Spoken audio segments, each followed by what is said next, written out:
bayan haros bisan diin gilalado. Kay ang mga basay nun damo ang naayon kay respetado.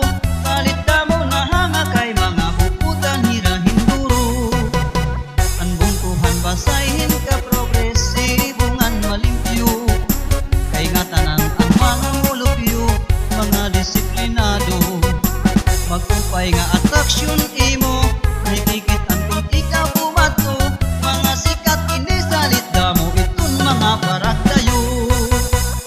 Ang suhuton natural bridge dirigo ini naluluma. Ang kanong makaratuan hinin mga turista. Upod na ang balang takol suhay liwat dito ang pagkarigo. Kandaha idawod kini ang rawis kay nga magkupay ang view. 51 nga barangay ang nasasakupan.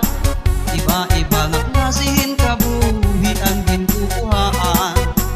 Ini ang pagkumaog pangisdaan may higluak nga kalubian. Mga pan-export nga banig nga tikong dinhiguda natikang.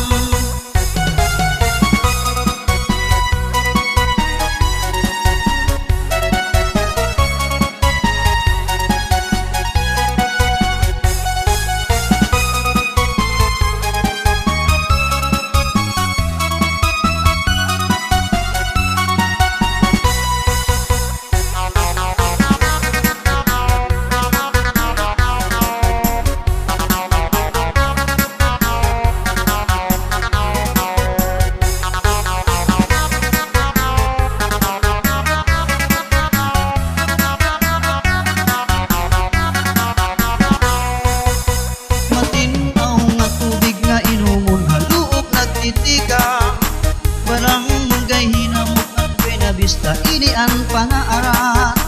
Kadiliwat kita ha barangay basya may saog nga panlarahan. Poblasyon hang basay kahimyangan may daantik nga simbahan.